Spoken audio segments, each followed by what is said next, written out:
Bonjour à tous, on continue donc l'aventure avec les automatismes au DNB.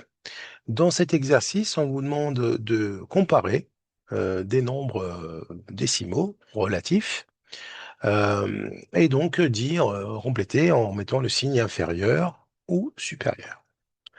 Alors, je commence par la première question, donc comparer moins 8,4 et moins 8,7. Bon, là, du coup, attention, on est dans les négatifs. Alors, je rappelle, un petit rappel rapide, que quand vous êtes, donc quand on est du côté négatif, donc ici, les nombres relatifs, donc tout est relatif par rapport à 0.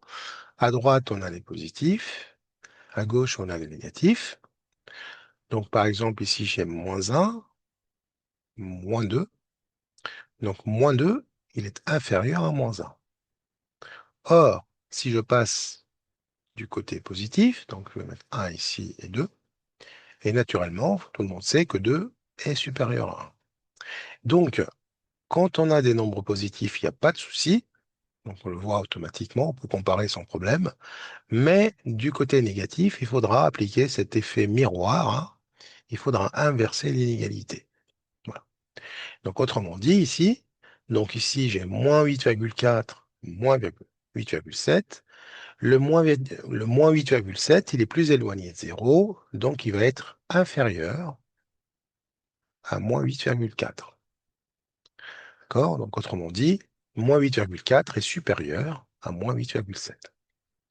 Donc, voilà pour cette première question. On nous demande de comparer 2,9 et 2,57. Donc, on commence d'abord par regarder la partie entière. Donc, 2 et 2, donc c'est la même. Ensuite, on va comparer les dixièmes. Ici, j'ai 9 dixièmes. Et là, j'ai 5 dixièmes. Donc, 9 dixièmes, c'est plus grand que 5 dixièmes. Et donc, 2,9 est plus grand que 2,57. On dira que 2,9 est supérieur à 2,57. 2,2, bon là ça va aller vite, est inférieur à 2,3, donc la partie entière, on a la même, de 2, et la partie décimale, 2 est inférieur à 3.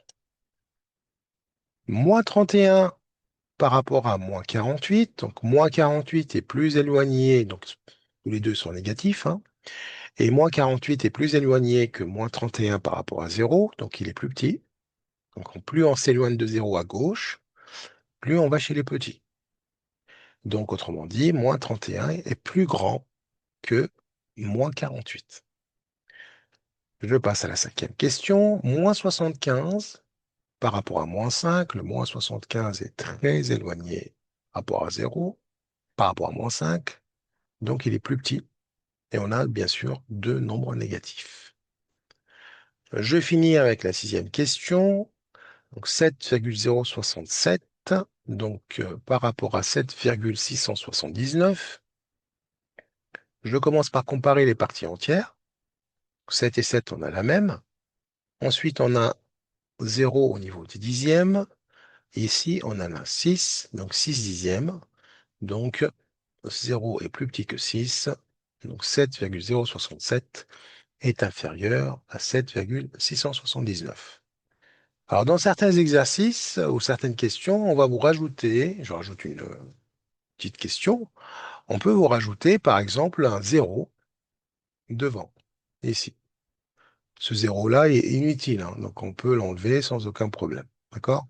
Donc ça peut perturber certains, mais sachez-le, hein, un 0 à gauche, quand il est tout seul, c'est un 0 inutile. C'est pareil quand on a un 0 à droite, ce 0-là ne sert à rien. Par contre, il peut servir à comparer si, par exemple, j'avais moins 8,4, par exemple, 43, et moins 8,4. Donc là, du coup, je rajouterai un 0 pour pouvoir comparer les centièmes. D'accord? Donc ici, 0 est plus petit que 3. Et là, puisqu'on est du côté négatif, donc ce nombre-là est plus petit que moins 8,40.